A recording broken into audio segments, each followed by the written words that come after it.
ਬਾਣੀ ਸ਼ਬਦ ਵਿਚਾਰ। ਅੱਜ ਦੇ ਅੰਮ੍ਰਿਤਮਈ ਬਚਨਾਂ ਦਾ ਪਾਠ ਭਾਈ ਸਾਹਿਬ ਜੀ ਪਾਸੋਂ ਸਰਵਨ ਕੀਤਾ। ਪਵਿੱਤਰ ਬਾਣੀ ਦੀ ਵਿਚਾਰ ਦੇ ਨਾਲ ਸਾਂਝ ਪਾਉਣ ਵਾਸਤੇ ਜੋ ਸਮਾਂ ਪ੍ਰਾਪਤ ਹੋ ਰਿਹਾ ਹੈ, ਮਨ ਬਿਰਤੀਆਂ ਨੂੰ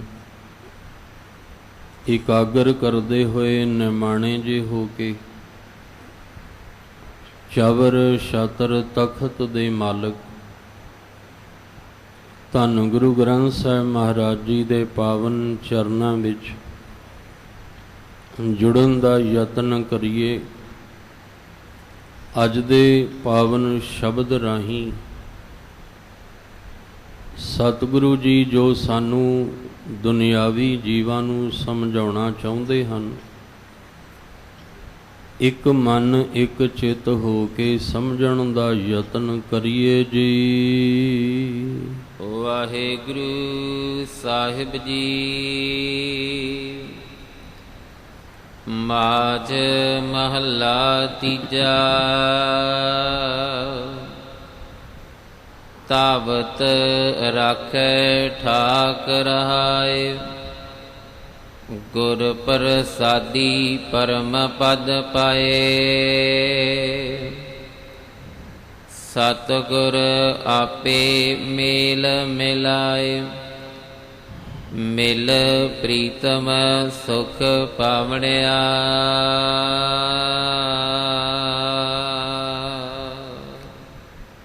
ਆਪ ਜੀ ਰੋਜ਼ਾਨਾ ਇਸ ਅਸਥਾਨ ਤੋਂ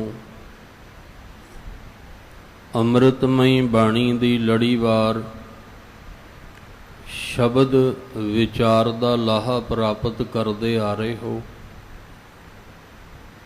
ਤੀਸਰੇ ਪਾਤਸ਼ਾਹ ਧੰਨ ਧੰਨ ਗੁਰੂ ਅਮਰਦਾਸ ਮਹਾਰਾਜ ਜੀ ਵੱਲੋਂ ਉਚਾਰਨ ਕੀਤਾ ਹੋਇਆ ਪਾਵਨ ਸ਼ਬਦ ਮਾਝ ਰਾਗ ਵਿੱਚ, ਜੋ ਗੁਰੂ ਗ੍ਰੰਥ ਸਾਹਿਬ ਮਹਾਰਾਜ ਜੀ ਦੀ ਪਵਿੱਤਰ ਬਾਣੀ ਪਾਵਨ ਅੰਗ 123 ਉੱਪਰ ਸੁਭਾਏਮਾਨ ਹੈ। 8 ਪਦਿਆਂ ਦਾ ਇਹ ਪਾਵਨ ਸ਼ਬਦ, ਜਿਸ ਦੇ ਪਹਿਲੇ 4 ਪਦਿਆਂ ਦੀ ਵਿਚਾਰ ਕੱਲ ਦੇ ਦੀਵਾਨਾਂ ਵਿੱਚ ਆਪ ਜੀ ਸਰਵਨ ਕਰ ਚੁੱਕੇ ਹੋ। ਅਗਲੇਰੇ ਪਾਵਨ ਬਚਨਾਂ ਦੀ ਵਿਚਾਰ ਤੋਂ ਪਹਿਲਾਂ ਜੋ ਸ਼ਬਦ ਦਾ ਕੇਂਦਰੀ ਭਾਵ ਰਹਾਉ ਵਾਲੀ ਪੰਕਤੀ ਹੈ, ਇਹਨੂੰ ਸਮਝ ਕੇ ਚੱਲਣ ਦਾ ਯਤਨ ਕਰੀਏ। ਸਤਿਗੁਰੂ ਗੁਰੂ ਅਮਰਦਾਸ ਮਹਾਰਾਜ ਜੀ ਹਉ ਵਾਰੀ ਜੀਉ ਵਾਰੀ, ਆਪ ਭਗਤ ਕਰਨ ਅਵਰਾ ਭਗਤ ਕਰਾਵਣਿਆ। ਭਗਤ ਦੇ ਤੱਤੇ ਨੂੰ ਸਿਹਾਰੀ ਹੈ ਭਗਤੀ। ਸਭ ਜੀ ਆਖਦੇ ਨੇ ਮੈਂ ਉਹਨਾਂ ਤੋਂ ਸੱਦ ਕੇ ਜਾਵਾਂ, ਉਹਨਾਂ ਤੋਂ ਮੈਂ ਬਲਿਹਾਰੇ ਜਾਵਾਂ, ਜਿਹੜੇ ਆਪ ਭਗਤੀ ਕਰਦੇ ਨੇ ਤੇ ਹੋਰਾਂ ਨੂੰ ਪ੍ਰੇਰ ਕੇ ਉਹਨਾਂ ਤੋਂ ਵੀ ਭਗਤੀ ਕਰਾਉਂਦੇ ਹਨ, ਜਿਹੜੇ ਆਪ ਨਾਮ ਜਪਦੇ ਨੇ ਤੇ ਹੋਰਾਂ ਤੋਂ ਜਪਾਉਂਦੇ ਨੇ, ਜਿਹੜੇ ਆਪ ਪਰਮੇਸ਼ਵਰ ਦੇ ਨਾਮ ਰੰਗ ਵਿੱਚ ਰੰਗਦੇ ਨੇ ਤੇ ਜਿਹੜੇ ਦੂਸਰਿਆਂ ਨੂੰ ਵੀ ਪਰਮੇਸ਼ਵਰ ਦੇ ਨਾਮ ਰੰਗ ਵਿੱਚ ਰੰਗਦੇ ਹਨ, ਉਹਨਾਂ ਤੋਂ ਮੈਂ ਸੱਦ ਕੇ ਬਲਿਹਾਰੇ ਜਾਵਾਂ।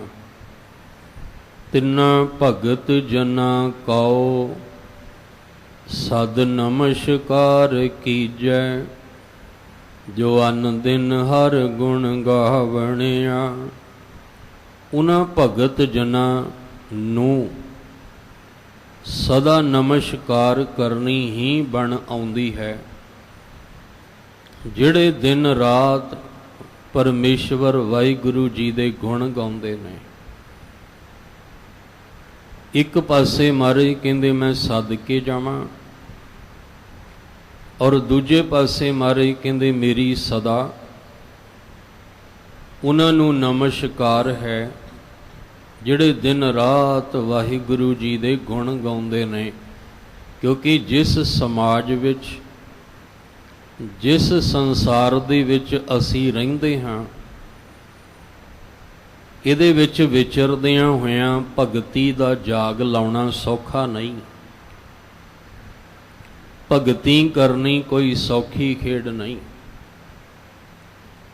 ਜਿਸ ਸਮਾਜ ਵਿੱਚ, ਦੁਨੀਆ ਵਿੱਚ ਅਸੀਂ ਰਹਿੰਦੇ ਹਾਂ, ਦਿਨ ਰਾਤ ਪਰਮੇਸ਼ਵਰ ਦੇ ਗੁਣ ਗਾਉਣੇ ਸੌਖੇ ਨਹੀਂ। ਇਸ ਲਈ ਜਿਨ੍ਹਾਂ ਨੇ ਵਾਹਿਗੁਰੂ ਜੀ ਦੀ ਬਖਸ਼ਿਸ਼ ਨਾਲ ਇਸ ਦੁਨੀਆ ਵਿੱਚ ਰਹਿੰਦਿਆਂ ਹੋਇਆਂ ਵਿਕਾਰਾਂ ਤੋਂ ਆਪਣੇ ਆਪ ਨੂੰ ਨਿਰਲੇਪ ਕਰਦਿਆਂ ਹੋਇਆਂ ਦਿਨ ਰਾਤ ਗੁਣ ਗਾਏ, ਨਮਸਕਾਰ ਹੈ ਉਹਨਾਂ ਨੂੰ।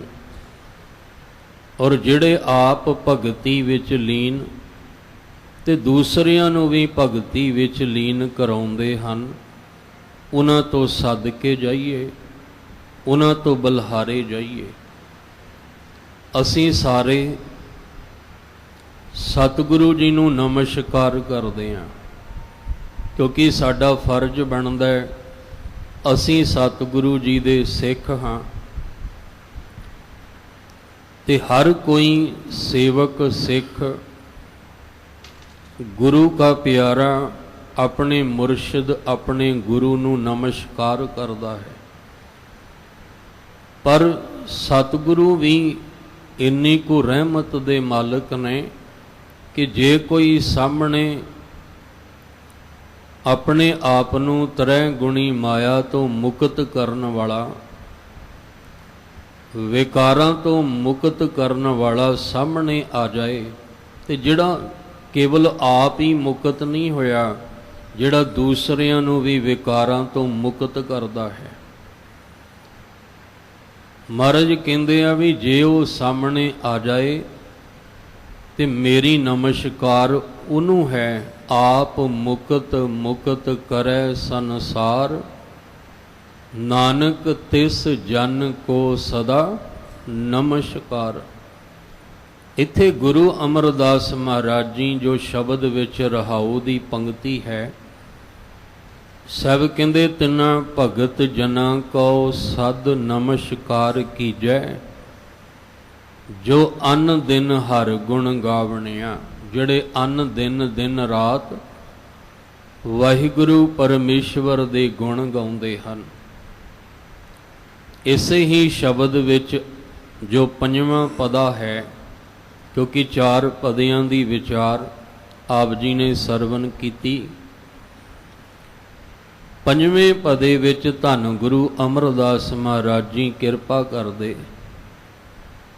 ਧਾਵਤ ਰਾਖੈ ਠਾਕ ਰਹਾਏ। ਧਾਵਤ ਮੈਨੇ ਦੌੜਨਾ, ਦੌੜਦੇ ਹੋਏ ਨੂੰ ਕਾਬੂ ਕਰ ਲੈਣਾ, ਰੋਕ ਲੈਣਾ। ਹੁਣ ਦੌੜਦੇ ਹੋਏ ਨੂੰ ਰੋਕਣਾ ਵੀ ਸੌਖਾ ਨਹੀਂ ਹੈ, ਕਿਉਂਕਿ ਇਹ ਸਰੀਰ ਕਰਕੇ ਨਹੀਂ ਦੌੜ ਰਿਹਾ, ਮਨ ਕਰਕੇ ਦੌੜ ਰਿਹਾ, ਤੇ ਮਨ ਦੀ ਸਪੀਡ ਸਭ ਤੋਂ ਵੱਧ ਮੰਨੀ ਗਈ ਹੈ। ਹਾਲਾਂਕਿ ਹਾਈ ਸਪੀਡ ਵਾਲੇ ਸਾਧਨ ਨੇ ਦੁਨੀਆ ਦੇ ਵਿੱਚ ਜੋ ਮਨੁੱਖ ਦੇ ਵੱਲੋਂ ਬਣਾਏ ਗਏ, ਇਸ ਧਰਤੀ ਦੇ ਉੱਤੇ ਹਾਈਵੇ ਦੇ ਉੱਪਰ ਇੱਕ ਤੋਂ ਇੱਕ ਵੱਧ ਸਾਧਨ ਸਾਨੂੰ ਵਾਹਨ ਮਿਲ ਜਾਣਗੇ, ਜਿਨ੍ਹਾਂ ਦੀ ਸਪੀਡ ਇੱਕ ਦੂਜੇ ਤੋਂ ਵੱਧ ਕੇ ਹੋਏਗੀ। ਪਰ ਮਨੁੱਖ ਨੇ ਐਸੇ ਵੀ ਵਾਹਨ ਬਣਾਏ ਨੇ ਜਿਨ੍ਹਾਂ ਨੂੰ ਅਸੀਂ ਹਵਾਈ ਜਹਾਜ਼, ਐਰੋਪਲੇਨ, ਉਹਨਾਂ ਨੂੰ ਅਸੀਂ ਰਾਕਟ ਆਖਦੇ ਹਾਂ, ਜਿਨ੍ਹਾਂ ਦੀ ਸਪੀਡ ਜਿਹੜੀ ਹੈ ਉਹ ਇਸ ਜ਼ਮੀਨ 'ਤੇ ਚੱਲਣ ਵਾਲੇ ਵਾਹਨ ਨਾਲੋਂ ਵੀ ਕਈ ਗੁਣਾ ਵੱਧ ਹੈ। ਪਰ ਜਿਹੜੀ ਸਾਡੇ ਮਨ ਦੀ ਸਪੀਡ ਹੈ ਨਾ, ਇਹ ਸਭ ਨਾਲੋਂ ਵੱਧ, ਸਭ ਨਾਲੋਂ ਤੇਜ਼, ਔਰ ਇਹਨੂੰ ਇੱਕਦਮ ਰੋਕਣਾ ਇਹ ਸੌਖੀ ਗੱਲ ਨਹੀਂ। ਅਸੀਂ ਵੀ ਹਾਈ ਸਪੀਡ ਤੇ ਜਾ ਰਹੀਏ ਹੋਈਏ ਤੇ ਇੱਕਦਮ ਸਾਨੂੰ ਬ੍ਰੇਕ ਲਾਉਣੀ ਪੈ ਜਾਏ ਤੇ ਬੜਾ ਕੁਝ ਹੋ ਸਕਦਾ ਹੈ।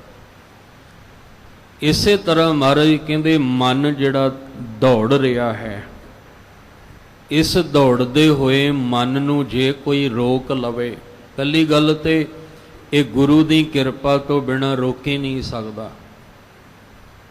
ਦੌੜਦੇ ਹੋਏ ਮਨ ਨੂੰ ਜੇ ਕਾਬੂ ਕਰਨਾ ਤੇ ਉਹਦੇ ਲਈ ਗੁਰੂ ਕਿਰਪਾ ਚਾਹੀਦੀ ਹੈ।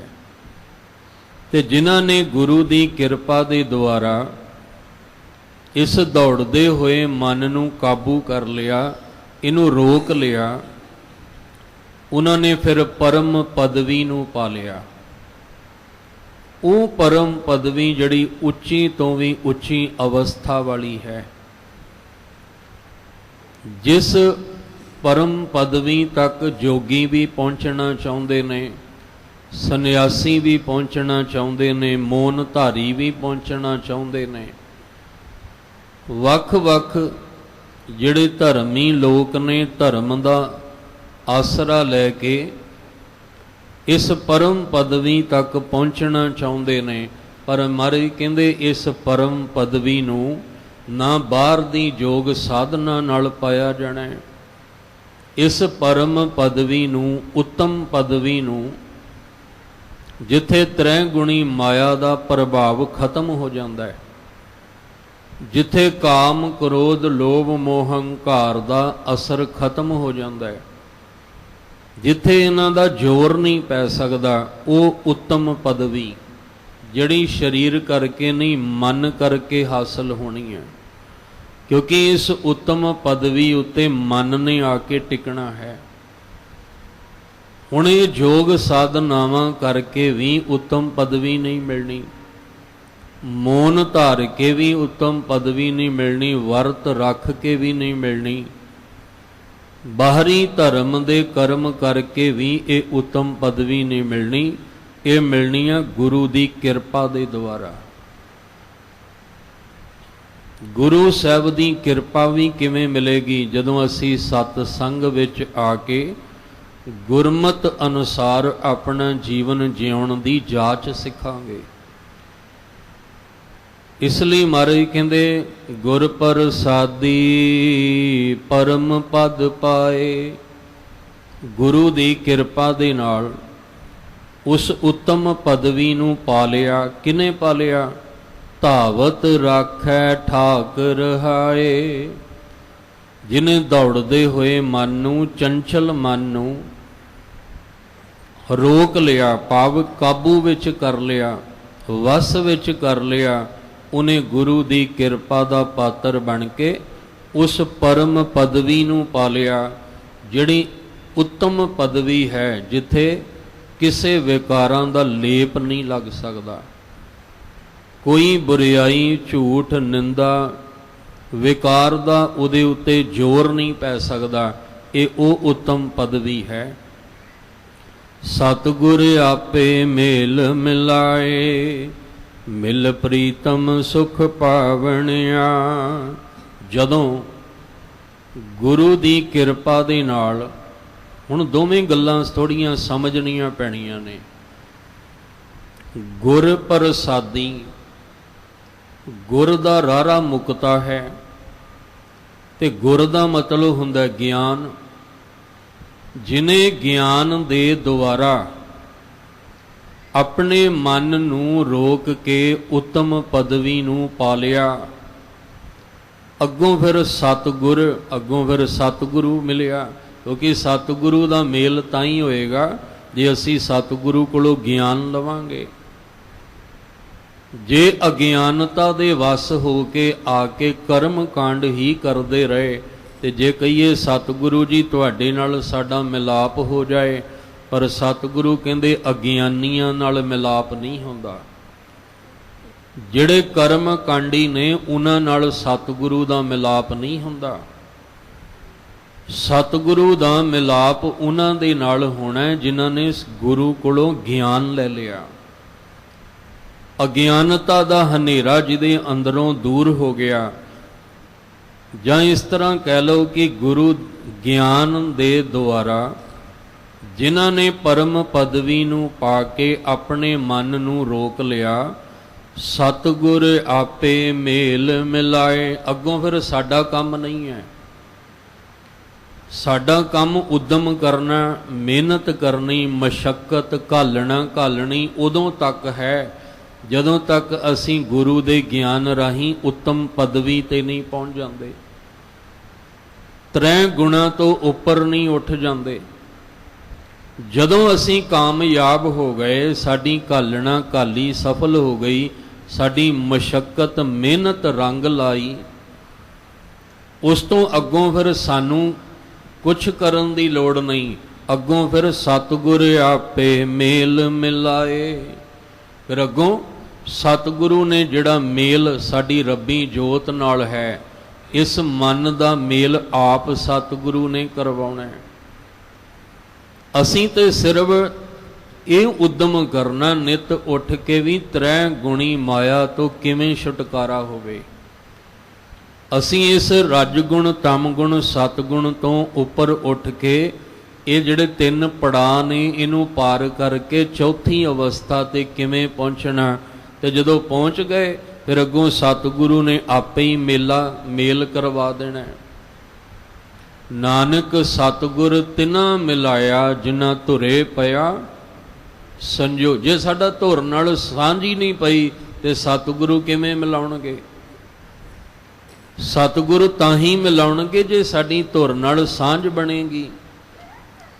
ਜੇ ਅਸੀਂ ਸਤਿਗੁਰੂ ਦੇ ਕੋਲ ਇੱਕ ਅਕਾਲ ਪੁਰਖ ਨੂੰ ਜਾਂ ਉਸ ਧੁਰੇ ਨੂੰ ਜਾਣਨ ਵਾਸਤੇ ਆਵਾਂਗੇ, ਤੇ ਜੇ ਅਸੀਂ ਆਏ ਹੀ ਦੁਨੀਆ ਦੇ ਪਦਾਰਥਾਂ ਤੱਕ ਸੀਮਤ ਰਹਿਣ ਲਈ ਆ, ਫਿਰ ਸਾਡਾ ਸੰਯੋਗ ਧੁਰ ਨਾਲ ਨਹੀਂ ਬਣਨਾ।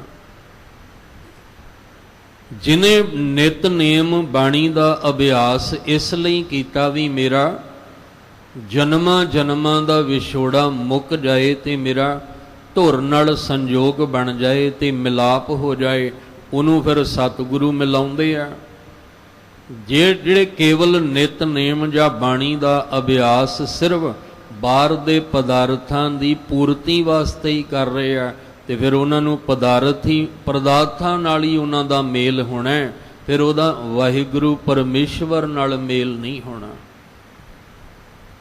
ਜਿਵੇਂ ਗੁਰੂ ਹਰਗੋਬਿੰਦ ਸਾਹਿਬ ਮਹਾਰਾਜ ਨੇ ਜਦੋਂ ਜਪਜੀ ਸਾਹਿਬ ਦਾ ਪਾਠ ਸੁਣਿਆ, ਸਾਰਿਆਂ ਨੇ ਸੁਣਾਇਆ।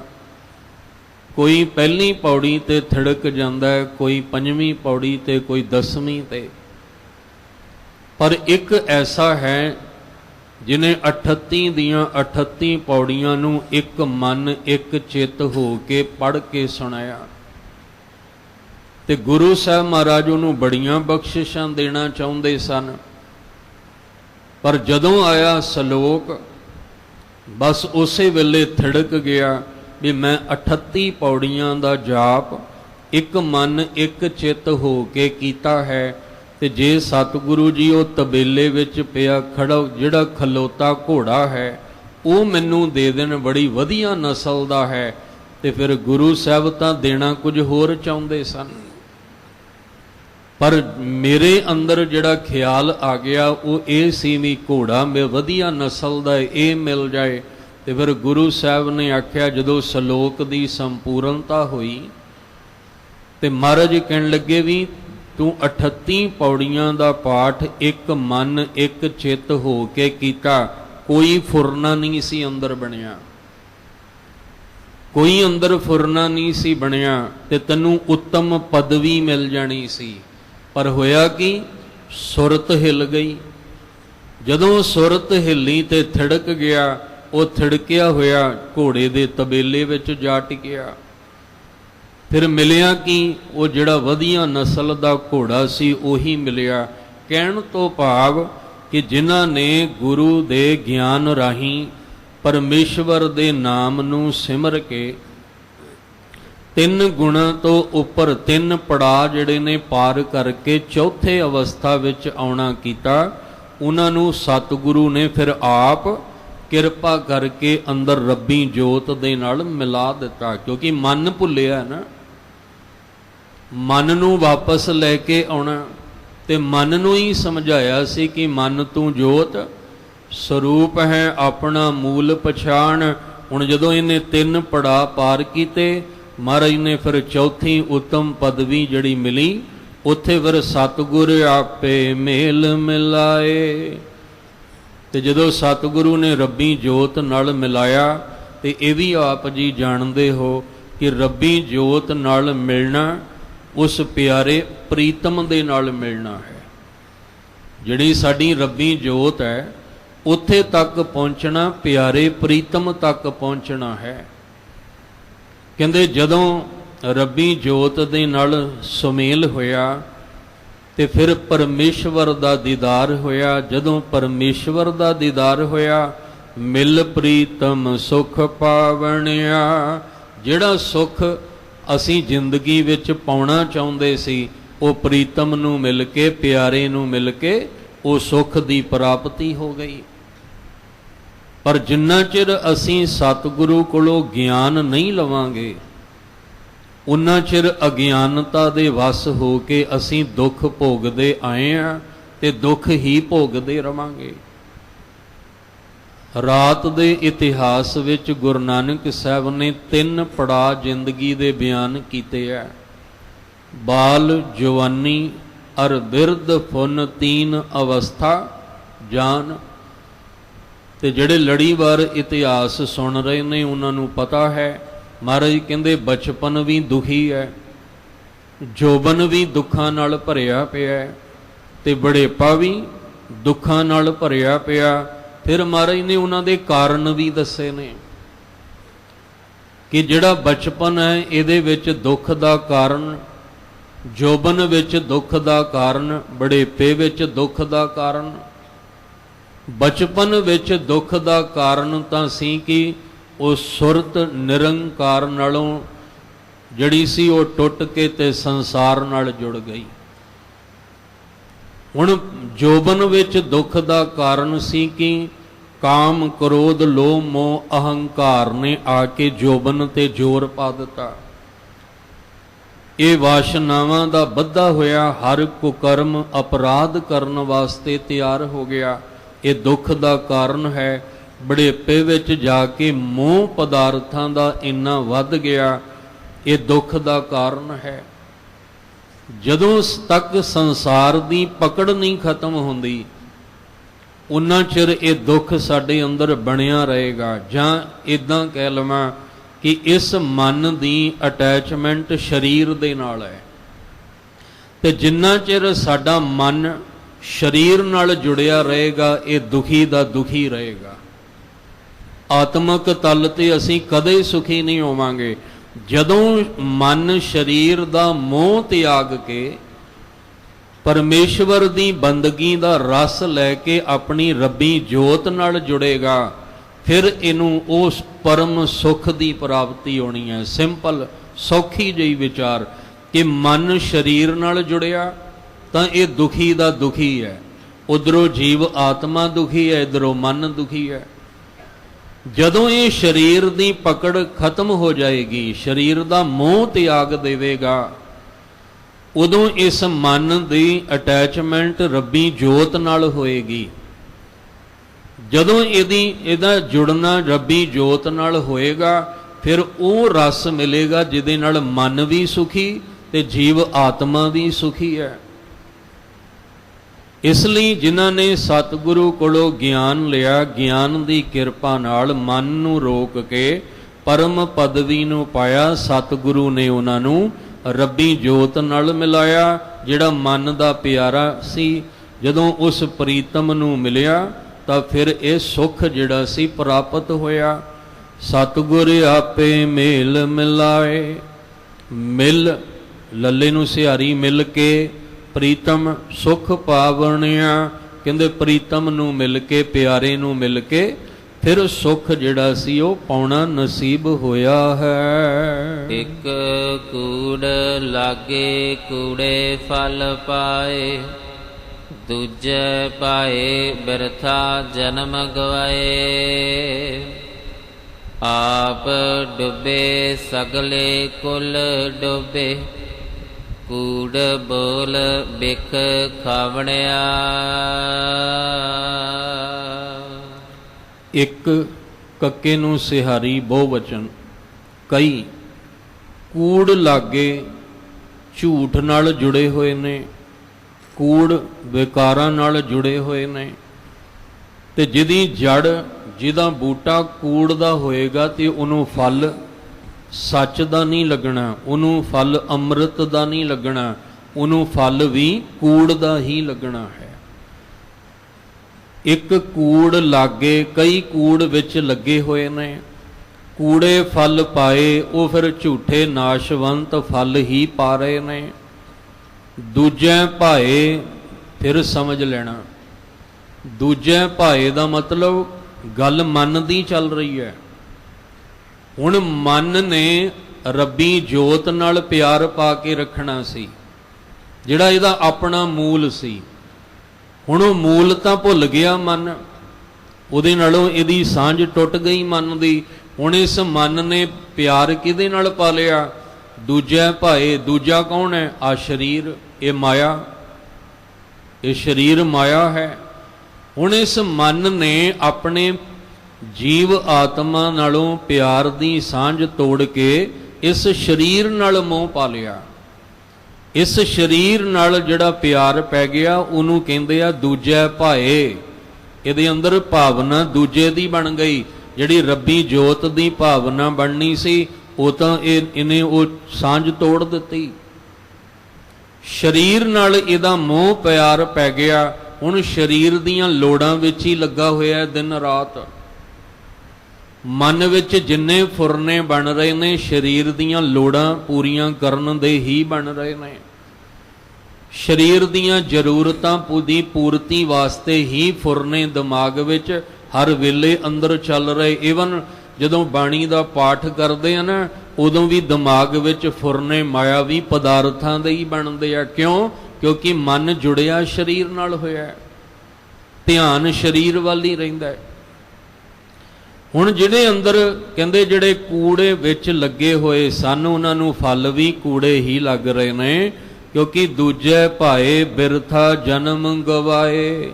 ਇਹ ਮਨ ਸਰੀਰ ਨਾਲ ਮੋਹ ਪਿਆਰ ਪਾ ਕੇ ਇਹ ਜਿਹੜਾ ਜਨਮ ਮਿਲਿਆ ਸੀ ਕੀਮਤੀ, ਇਹਨੂੰ ਗਵਾ ਰਿਹਾ ਹੈ। ਇਹ ਜਨਮ ਆਪਣਾ ਗਵਾ ਰਿਹਾ ਹੈ। ਵੱਡਮੁੱਲਾ ਜਨਮ ਮਿਲਿਆ ਸੀ।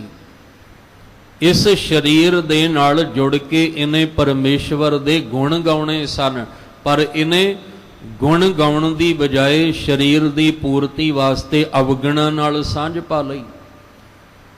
ਅਵਗੁਣਾਂ ਨਾਲ ਸਾਂਝ ਪਾ ਲਈ। ਹੁਣ ਅੱਖਾਂ ਰਾਹੀਂ ਜੋ ਕਾਮ ਕ੍ਰੋਧ ਲੋਭ ਮੋਹ ਹੰਕਾਰ ਚਾਹੁੰਦੇ ਨੇ ਉਹ ਅੱਖਾਂ ਰਾਹੀਂ ਪੂਰਤੀ ਹੋ ਰਹੀ ਹੈ, ਕੰਨਾਂ ਰਾਹੀਂ ਹੋ ਰਹੀ ਹੈ, ਜ਼ੁਬਾਨ ਰਾਹੀਂ ਹੋ ਰਹੀ ਹੈ, ਉਹ ਇੰਦਰੀਆਂ ਰਾਹੀਂ ਪੂਰਤੀ ਹੋ ਰਹੀ ਹੈ, ਜਿਹਦੇ ਕਰਕੇ ਇਹ ਆਪਣਾ ਜਨਮ ਗਵਾ ਰਿਹਾ ਹੈ। ਹੁਣ ਮਨ ਪਰਮੇਸ਼ਵਰ ਦੇ ਨੇੜੇ ਕਿਉਂ ਨਹੀਂ ਹੁੰਦਾ? ਕਿਉਂਕਿ ਇਹਨੂੰ ਘਬਰਾਹਟ ਹੁੰਦੀ ਹੈ। ਇਹ ਜੁੜਿਆ ਅਵਗੁਣਾਂ ਨਾਲ ਹੋ ਰਿਹਾ ਹੈ। ਰੋਜ਼ ਰੋਜ਼ ਆਪਣੇ ਮਨ ਨੂੰ ਅਸੀਂ ਆਵਾਜ਼ਾਂ ਇਸੇ ਲਈ ਦਿੰਨੇ ਆ, ਇਹ ਮਨ ਮੇਰਿਆ ਤੂੰ ਸਦਾ ਰਹੋ ਹਰ ਨਾਲੇ, ਹਰ ਨਾਲ ਰਹੋ ਤੂੰ ਮਨ ਮੇਰੇ, ਦੁੱਖ ਸਭ ਵਿਸਾਰਨਾ ਅੰਗੀਕਾਰ ਉਹ ਕਰੇ ਤੇਰਾ, ਕਾਰਜ ਸਭ ਸਵਾਰਨਾ। ਰੋਜ਼ ਆਪਣੇ ਮਨ ਨੂੰ ਆਵਾਜ਼ਾਂ ਦਿੰਨੇ ਆ ਇਸੇ ਵਾਸਤੇ, ਇਹ ਮਨ ਪਿਆਰਿਆ ਤੂੰ ਸਦਾ ਸੱਚ ਸੰਭਾਲੇ। ਇਹ ਕੁਟੰਬ ਤੂੰ ਜੇ ਦੇਖਦਾ, ਹੁਣ ਮਨ ਦਾ ਕੁਟੰਬ ਕਿਹੜਾ ਹੈ? ਜੇ ਤਾਂ ਗੱਲ ਸਰੀਰ ਦੀ ਹੁੰਦੀ ਤਾਂ ਸਰੀਰ ਦਾ ਕੁਟੰਬ ਤੇ ਹੈ, ਧੀਆਂ ਪੁੱਤਰ ਮਾਂ ਬਾਪ ਭੈਣ ਭਰਾ ਇਸਤਰੀ, ਇਹ ਸਾਰਾ ਪਰਿਵਾਰ ਹੀ ਸਰੀਰ ਦਾ ਹੈ। ਪਰ ਮਨ ਦਾ ਕੁਟੰਬ ਕਿਹੜਾ ਹੈ? ਮਨ ਨੂੰ ਆਵਾਜ਼ ਦਿੱਤੀ ਹੈ ਵੀ ਮਨ ਆ ਜਿਹੜਾ ਕੁਟੰਬ ਤੂੰ ਵੇਖਦਾ ਨਾ ਇਹ ਤੇਰੇ ਨਾਲ ਨਹੀਂ ਚੱਲਣਾ। ਇਹ ਕੁਟੰਬ ਕਿਹੜਾ ਹੈ? ਆ ਕਰਮ ਇੰਦਰੇ, ਗਿਆਨ ਇੰਦਰੇ, ਮਤ ਬੁੱਧ, ਇਹ ਸਾਰਾ ਪਰਿਵਾਰ ਹੈ ਇਹਦਾ। ਇਸ ਲਈ ਕਹਿ ਰਹੇ ਨੇ ਇਹ ਕੁਟੰਬ ਤੂੰ ਜੇ ਦੇਖਦਾ ਚੱਲੇ ਨਹੀਂ, ਤੇਰੇ ਨਾਲੇ ਸਾਥ ਤੇਰਾ ਚੱਲੇ ਨਹੀਂ, ਤਿਸ ਨਾਲ ਕਿਉਂ ਚਿਤ ਲਾਈਐ। ਆ ਜਿਹੜਾ ਕੁਟੰਬ ਤੇਰਾ ਹੈ, ਅੱਖ ਨੱਕ ਮੂੰਹ ਕੰਨ ਹੱਥ ਪੈਰ ਇੰਦਰੀਆਂ, ਇਹ ਤੇਰਾ ਕੁਟੰਬ ਤੇਰੇ ਨਾਲ ਨਹੀਂ ਚੱਲਣਾ। ਤੂੰ ਇਹਦੇ ਨਾਲ ਕਿਉਂ ਇੰਨਾ ਚਿੱਤ ਲਾ ਕੇ ਬੈਠਾ ਹੈ? ਤੂੰ ਇਹਦੇ ਨਾਲ ਇੰਨਾ ਮੋਹ ਪਾ ਕੇ ਕਿਉਂ ਬੈਠਾ ਹੋਇਆ ਹੈ? ਐਸਾ ਕੰਮ ਮੂਲੇ ਨਾ ਕੀਚੈ ਜਿਤ ਅੰਤ ਪਛਤਾਈਐ। ਤੂੰ ਇਹਦੇ ਨਾਲ ਜੁੜ ਕੇ, ਮਨ ਨੂੰ ਕਹਿੰਦੇ ਆ, ਤੂੰ ਸਰੀਰ ਨਾਲ ਜੁੜ ਕੇ ਐਸਾ ਕੰਮ ਨਾ ਕਰ ਬੈਠੀ ਜਿਹਦੇ ਨਾਲ ਬਾਅਦ ਵਿੱਚ ਪਛਤਾਉਣਾ ਪੈ ਜਾਏ। ਇਸ ਲਈ ਕਹਿ ਰਹੇ ਆ ਵੀ ਜਿਹੜੇ ਮਨ ਕਰਕੇ ਕੂੜ ਨਾਲ ਲੱਗ ਕੇ ਕੂੜੇ ਫਲ ਪਾਉਂਦੇ ਨੇ, ਉਹ ਆਪਣਾ ਜਨਮ ਬਿਰਥਾ ਬੇਅਰਥ ਗਵਾ ਰਹੇ ਨੇ।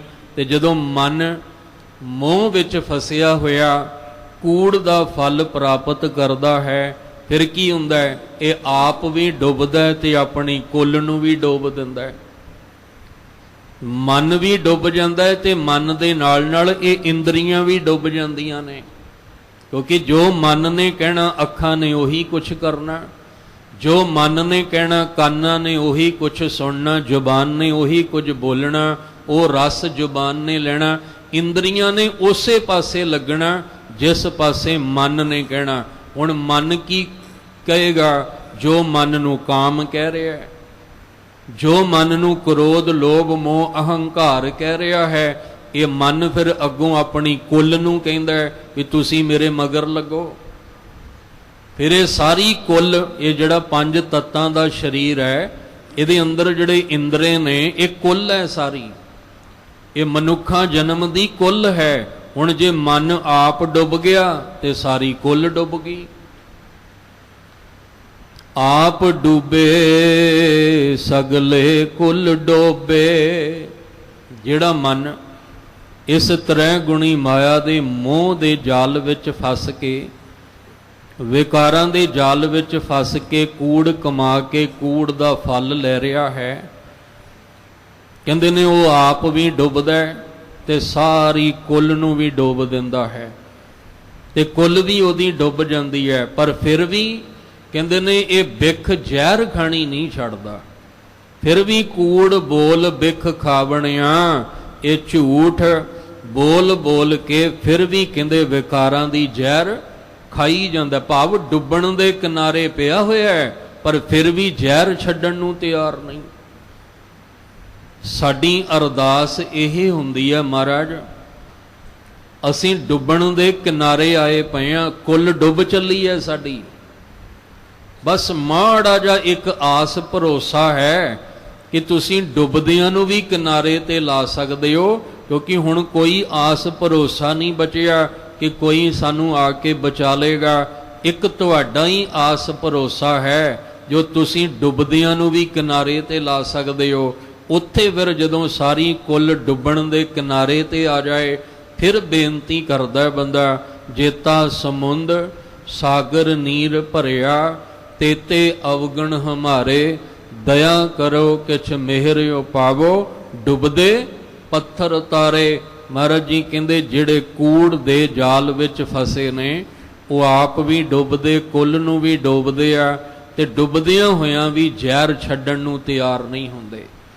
ਫਿਰ ਵੀ ਉਹ ਮਾਇਆ ਵੀ ਵਿਕਾਰਾਂ ਦੀ ਜ਼ਹਿਰ ਹੀ ਖਾਂਦੇ ਰਹਿੰਦੇ ਆ। ਤੇ ਜੇ ਵਿਕਾਰਾਂ ਦੀ ਜ਼ਹਿਰ ਹਜੇ ਵੀ ਨਾ ਛੱਡੀ ਤੇ ਫਿਰ ਅੱਜ ਨਹੀਂ ਤਾਂ ਕੱਲ ਇਹ ਸਾਰੀ ਕੁੱਲ ਡੁੱਬ ਜਾਏਗੀ। ਭਾਵ ਮਨੁੱਖਾ ਜਨਮ ਜਿਹੜਾ ਉਹ ਸਾਰਾ ਹੀ ਬਿਰਥਾ ਚਲਾ ਜਾਏਗਾ, ਕਿਸੇ ਕੰਮ ਨਹੀਂ ਆਏਗਾ। ਇਹ ਜਨਮ ਕਿਸੇ ਲੇਖੇ ਵਿੱਚ ਨਹੀਂ ਲੱਗੇਗਾ। ਜਿਹੜੇ ਕੂੜ ਨਾਲ ਲੱਗ ਕੇ, ਕੂੜ ਨਾਲ ਮੋਹ ਪਾ ਕੇ ਜਿਹੜੇ ਜ਼ਹਿਰ ਦਾ ਫਲ ਖਾਂਦੇ ਨੇ, ਉਹ ਆਪ ਵੀ ਡੁੱਬਦੇ ਨੇ, ਆਪਣੀ ਕੁੱਲ ਨੂੰ ਵੀ ਡੋਬ ਦਿੰਦੇ ਹਨ। ਇਸ ਤਨ ਮਹਿ ਮਨ ਕੋ ਗੁਰਮੁਖ ਦੇਖੈ, ਪਾਏ ਭਗਤ ਜਾਹੋ ਮੈਂ ਸੁਖੈ। ਸਿੱਧ ਸਾਧਕ ਮੋਨ ਧਾਰੀ ਰਹੇ ਲਿਵ ਲਾਏ, ਤਿਨ ਭੀ ਤਨ ਮਹਿ ਮਨ ਨਾ ਦਿਖਾਵਣਿਆ। ਅਸੀਂ ਸੰਸਾਰੀ ਲੋਕ ਹਾਂ, ਸਾਨੂੰ ਤਨ ਦਿਸਦਾ ਹੈ, ਸਾਨੂੰ ਮਨ ਨਹੀਂ ਦਿਸਦਾ। ਸਾਨੂੰ ਤਨ ਦੀ ਤਾਂ ਸੋਝੀ ਆ ਗਈ, ਤਨ ਦਾ ਗਿਆਨ ਹੋ ਗਿਆ, ਤਨ ਦੀ ਸਮਝ ਆ ਗਈ, ਪਰ ਸਾਨੂੰ ਮਨ ਦੀ ਸਮਝ ਨਹੀਂ ਆਈ। ਤਨ ਕਰਕੇ ਅਸੀਂ ਬੜੀਆਂ ਕਾਮਯਾਬੀਆਂ ਹਾਸਲ ਕਰ ਲਈਆਂ, ਪਰ ਮਨ ਕਰਕੇ ਅਸੀਂ ਉੱਥੇ ਦੇ ਉੱਥੇ ਹੀ ਹਾਂ। ਜਿਸ ਦਿਨ ਅਸੀਂ ਆਪਣੇ ਮਨ ਨੂੰ ਵੇਖ ਲਾਂਗੇ ਨਾ, ਉਸ ਦਿਨ ਸਾਨੂੰ ਪਤਾ ਲੱਗੇਗਾ ਵੀ ਜਨਮ ਜਨਮ ਕੀ ਇਸ ਮਨ ਕੋ ਮਲ ਲੱਗੀ। ਇਹ ਮਨ ਤੇ ਕਾਲਾ ਹੋਇਆ ਪਿਆ, ਮੈਲ ਗੰਦਗੀ ਨਾਲ ਭਰਿਆ, ਕੁਚੀਲ ਹੋਇਆ ਪਿਆ। ਇਹ ਅੰਦਰ ਮਨ ਤੇ ਇੰਨਾ ਮੈਲਾ ਹੋਇਆ ਪਿਆ ਵੀ ਹੈਰਾਨੀ ਹੋ ਰਹੀ ਹੈ ਵੀ ਇੰਨੀ ਮੈਲ ਦਿਮਾਗ ਵਿੱਚ ਭਰੀ ਪਈ ਹੈ। ਪਰ ਇਸ ਮਨ ਨੂੰ ਸੰਸਾਰੀ ਨਹੀਂ ਦੇਖ ਸਕਦੇ, ਨਹੀਂ ਦੇਖ ਸਕਦੇ ਤਾਂ ਹੀ ਤੇ ਕਹਿੰਦੇ ਆ ਵੀ ਸਾਡੇ ਤੋਂ ਚੰਗਾ ਤੇ ਹੈ ਹੀ ਕੋਈ ਨਹੀਂ। ਅਸੀਂ ਤੇ ਬੜੇ ਚੰਗੇ ਆ, ਅਸੀਂ ਬੜੇ ਚੰਗੇ ਆ। ਇਹ ਉਹੀ ਕਹਿੰਦਾ ਜਿਹਨੇ ਆਪਣੇ ਮਨ ਨੂੰ ਨਹੀਂ ਵੇਖਿਆ।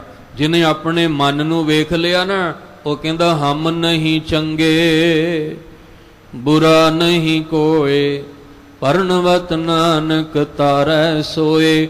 ਜਿਹਨੇ ਆਪਣੇ ਮਨ ਨੂੰ ਵੇਖ ਲਿਆ। ਹੁਣ ਦੇਖੋ, ਸਾਡੇ ਕੱਪੜਿਆਂ ਨੂੰ ਮੈਲ ਲੱਗੀ ਹੈ ਜਾਂ ਕਾਲਖ ਲੱਗੀ ਹੈ, ਸਾਨੂੰ ਨਹੀਂ ਪਤਾ, ਅਸੀਂ ਤੁਰੇ ਫਿਰਦੇ ਹਾਂ। ਕੋਈ ਆ ਕੇ ਸਾਨੂੰ ਕਹਿੰਦਾ ਵੀ ਆ ਤੇਰੇ ਕੱਪੜਿਆਂ ਨੂੰ ਕਾਲਖ ਲੱਗੀ ਹੈ। ਜਿੰਨਾ ਚਿਰ ਨਹੀਂ ਸੀ ਪਤਾ ਤੁਰੇ ਫਿਰਦੇ ਸੀ, ਪਰ ਜਦੋਂ ਕਿਸੇ ਨੇ ਦੱਸ ਦਿੱਤਾ, ਹੁਣ ਬਾਰ-ਬਾਰ ਧਿਆਨ ਉਸ ਪਾਸੇ ਜਾਏਗਾ ਵੀ ਜਿੰਨਾ ਛੇਤੀ ਹੋਵੇ ਇਹ ਮੈਂ ਕਾਲਖ ਲਾਹ ਦਿਆਂ। ਤੇ ਜਿੰਨਾ ਚਿਰ ਨਹੀਂ ਸੀ ਉਹਨਾਂ ਚਿਰ ਧਿਆਨ ਹੀ ਨਹੀਂ ਗਿਆ। ਇਸੇ ਤਰ੍ਹਾਂ ਮਹਾਰਾਜ ਕਹਿੰਦੇ ਜਿੰਨਾ ਚਿਰ ਮਨ ਨਹੀਂ ਵੇਖੋਗੇ, ਤੁਹਾਨੂੰ ਤੁਹਾਡੇ ਮਨ ਦੀ ਮਲ ਨਜ਼ਰ ਨਹੀਂ ਆਏਗੀ। ਤੇ ਜਿੱਦਣ ਨਜ਼ਰ ਆ ਜਾਏਗੀ, ਉਸੇ ਦਿਨ ਉਹਨੂੰ ਧੋਣਾ ਸ਼ੁਰੂ ਕਰ ਦਿਓਗੇ। ਉਸੇ ਦਿਨ ਆਪਣੇ ਮਨ ਦੀ ਗੰਦਗੀ ਨੂੰ ਕੱਢਣਾ ਸ਼ੁਰੂ ਕਰ ਦਿਓਗੇ। ਸਭ ਕਹਿੰਦੇ ਹੁਣ ਦੇਖੇਗਾ ਕੌਣ ਇਸ ਮਨ ਨੂੰ? ਇਹ ਜਿਹੜਾ ਤਨ ਦੇ ਅੰਦਰ ਹੈ, ਮਨ ਤਨ ਦੇ ਬਾਹਰ ਨਹੀਂ ਹੈ, ਤਨ ਦੇ ਅੰਦਰ ਹੈ। ਇਸ ਤਨ ਮਹਿ ਮਨ ਕੋ ਗੁਰਮੁਖ ਦੇਖੈ। ਕੋ ਦਾ ਅਰਥ ਹੈ ਕੋਈ। ਗੁਰਮੁਖ ਖੱਖੇ ਨੂੰ ਸਿਹਾਰੀ, ਗੁਰੂ ਦੇ ਸਨਮੁਖ ਹੋ ਕੇ, ਗੁਰੂ ਦੇ ਰਾਹੀਂ, ਗੁਰੂ ਸਾਹਿਬ ਦੇ ਦੁਆਰਾ ਕੋਈ ਵਿਰਲਾ ਹੈ ਜਿਹੜਾ ਆਪਣੇ ਮਨ ਨੂੰ ਦੇਖ ਲੈਂਦਾ ਹੈ। ਫਿਰ ਉਹ ਆਪਣੇ ਮਨ ਦੀ ਮਲ ਨੂੰ ਧੋਣ ਦਾ ਯਤਨ ਕਰਦਾ ਹੈ ਗੁਰੂ ਦੀ ਕਿਰਪਾ ਦੇ ਨਾਲ। ਸਭ ਕਹਿੰਦੇ ਕੋਈ ਵਿਰਲਾ ਹੈ ਜਿਹੜਾ ਗੁਰੂ ਦੇ ਰਾਹੀਂ ਤਨ ਦੇ ਵਿੱਚ ਮਨ ਨੂੰ ਵੇਖ ਲੈਂਦਾ ਹੈ। ਫਿਰ ਭਾਏ ਭਗਤ ਜਹੋਂ ਮੈਂ ਸੁਖ ਹੈ। ਫਿਰ ਉਹ ਭਾਏ ਭਗਤ ਫਿਰ ਅਰਦਾਸ ਕਰਦਾ ਹੈ, ਫਿਰਤ ਫਿਰਤ ਪ੍ਰਭ ਆਇਆ ਪਰਿਆ ਤੋ ਸ਼ਰਨਾਏ, ਨਾਨਕ ਕੀ ਪ੍ਰਭ ਬੇਨਤੀ ਆਪਣੀ ਭਗਤੀ ਲਾਏ। ਫਿਰ ਉਹ ਭਾਏ ਭਗਤ ਪ੍ਰੇਮਾ ਭਗਤੀ ਵਿੱਚ ਜਦੋਂ ਲੀਨ ਹੁੰਦਾ ਹੈ, ਫਿਰ ਉਹਦੇ ਅੰਦਰੋਂ ਹਉਮੈ ਦੀ ਜਿਹੜੀ ਸਭ ਤੋਂ ਵੱਧ ਮਲ ਲੱਗੀ, ਸਭ ਤੋਂ ਵੱਧ ਮਲ ਹਉਮੈ ਦੀ ਹੈ। ਸਭ ਤੋਂ ਵੱਡੀ ਬਿਮਾਰੀ ਹਉਮੈ ਦੀ ਹੈ, ਸਭ ਤੋਂ ਵੱਡਾ ਰੋਗ ਹਉਮੈ ਦਾ ਹੈ। ਫਿਰ ਉਹ ਆਪਣੇ ਅੰਦਰ ਦੀ ਹਉਮੈ ਦੀ ਮਲ ਨੂੰ ਕਹਿੰਦੇ ਨੇ ਖਤਮ ਕਰਦਾ ਹੈ। ਉਹ ਆਪਣੇ ਅੰਦਰ ਦੇ ਹਉਮੈ ਦੇ ਰੋਗ ਨੂੰ ਸੁਕਾ ਦਿੰਦਾ ਹੈ। ਜਦੋਂ ਉਹਨੇ ਗੁਰੂ ਦੇ ਸਨਮੁਖ ਹੋ ਕੇ ਮਨ ਨੂੰ ਵੇਖਿਆ, ਫਿਰ ਅਰਦਾਸ ਕੀਤੀ ਤੇ ਉਹਦੇ ਅੰਦਰ ਪ੍ਰੇਮਾ ਭਗਤੀ ਦਾ ਜਾਗ ਲੱਗਾ। ਜਦੋਂ ਪ੍ਰੇਮਾ ਭਗਤੀ ਦਾ ਜਾਗ ਲੱਗਾ, ਉਹਦੇ ਅੰਦਰੋਂ ਫਿਰ ਹਉਮੈ ਦੀ ਮਲ ਮੁੱਕ ਜਾਂਦੀ ਹੈ। ਉਹਦੇ ਅੰਦਰੋਂ ਵਿਕਾਰਾਂ ਦੀ ਗੰਦਗੀ ਨਿਕਲ ਜਾਂਦੀ ਹੈ। ਉਹਦਾ ਮਨ ਉਜਲ ਹੋ ਜਾਂਦਾ ਹੈ।